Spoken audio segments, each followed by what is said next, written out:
Magandang araw po ng Martes, mga kabarangay.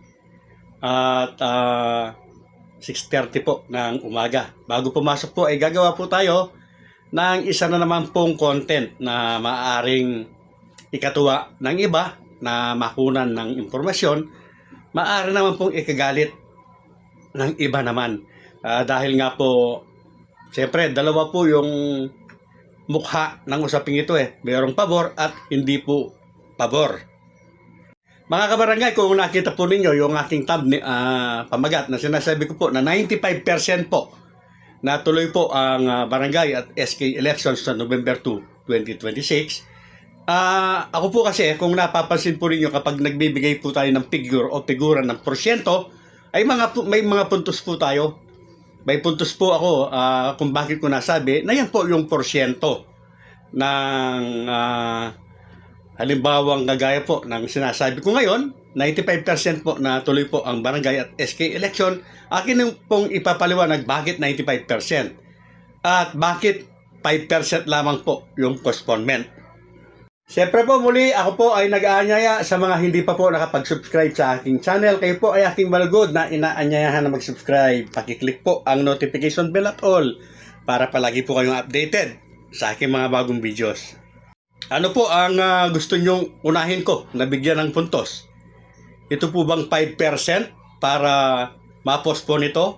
O itong 95% na tuloy po ang BSKE? Mga kabarangay, iba-iba po yung napapanood ninyong mga content creator sa usaping ito po ng barangay at SK election.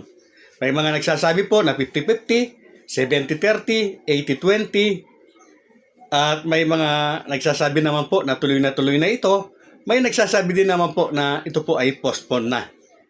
So, yung iba po ay talagang sabi nga nila nalilito na.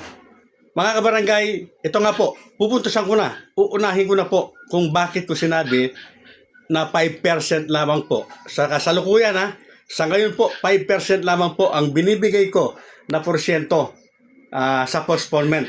Bakit po?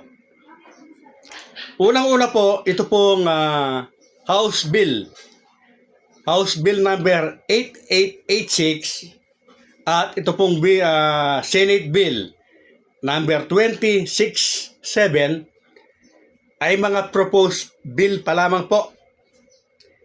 Yes po, hindi pa po ito nararatipikahan. Hindi pa ratified bill. Hindi pa rin po ito enrolled bill. At lalong hindi pa po ito ganap na batas. Kaya po 5% lamang ang binibigay ko ngayon. Sa ngayon, dito po sa postponement na ito. So yan po yung mga batayan ko. Bakit sa ngayon po sa kasalukuyan ay 5% lamang ang aking ibinibigay na porsyento, mga kabarangay. Yan po yung mga basihan ko, yung mga sinabi ko. At pwede ba yan na magbago o tumaas? Siyempre po, yes, pwedeng magbago yan at tataas. Depende po sa sitwasyon. Mamaya po ay malalaman ninyo kung paano yan tataas. At ano naman po ang aking nakikita. Bakit ko nasabi na 95% po natuloy ang halalan? Heto naman po yung ating pamantayan, batayan, bakit natin sinasabi o bakit ko po sinasabi na 95% na matutuloy po ang halalan sa ngayon. Yun nga po, kabaligtaran doon po sa naunang sinabi ko, hindi pa ratified bill, hindi pa enrolled bill, at lalong hindi pa po ito ganap na batas. At kaya siya 95% mga kabarangay ay dahil nga po sa Republic Act 12232, siya ang umiiral na batas. Siya ang natutupad sa ngayon.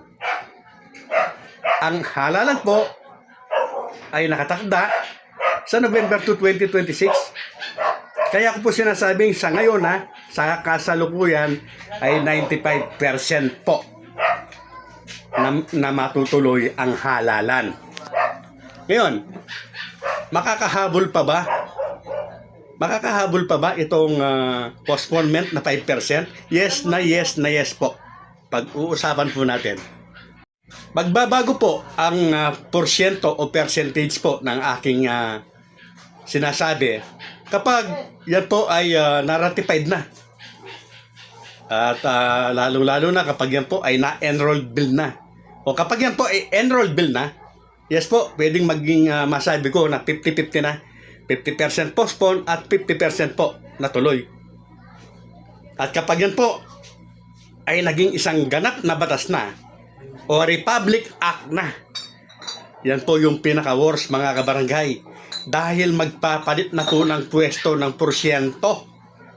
Kapag yan po ay napirmahan na naaprobahan ng both Congress, nakarating sa Pangulo, pinirmahan ng Pangulo, kahit yan po ay pinitisyon pa, ang postponement na po na magkakaroon na po ng Republic Act number ang magiging 95% na para sa akin. So yan po yung katotohanan para sa akin po sa ngayon mga kabarangay.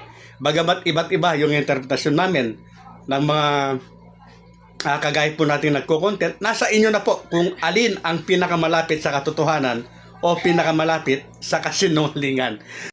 Kayo po na minamahal na mga nanonood, pabor man o hindi, ano po ang inyong pananaw? Ilang porsyento na po ba sa usaping ito? Tuloy at hindi ang nasa inyong kaisipan. Bagamat siyempre po ang paniniwala ay nasa interest naman yan kung minsan. Yung nag-interest po na matuloy ito ay siyempre po napakataas ng porsyento na nakikita nila. At yung naman po na gusto na ito po ay ma-postpone, ganun din po. Hindi po ba? Bagamat meron po na kahit ano ang mangyari, matuloy man o hindi ay okay lang sa kanila. Meron pong mga ganyan naman na tao, mga kabarangay. So, atin na lamang po siguro ang tabayanan. At ganun din po ay manood kayo kahit sino po. Basta't may interest po kayo sa usapin ito, inaanyayahan ko kayong manood ng kahit na sino po sa mga vlogger na tumatalakay po dito po sa barangay at SK election. Nasa inyo na po kung saan, kanino, sino ang paniniwalaan ninyo. At inaanyayahan ko po kayo na mag-comment. Yes po. Lalo-lalo na po kung maganda yung komento ninyo, pabor man po kayo o hindi sa usaping ito. Bagamat napakarami po kung nababasa ninyo yung ibang mga baser na nagko-comment po, hindi lamang po sa akin. Kung minsan po ay personal na yung kinokomento na wala naman po sa usapin.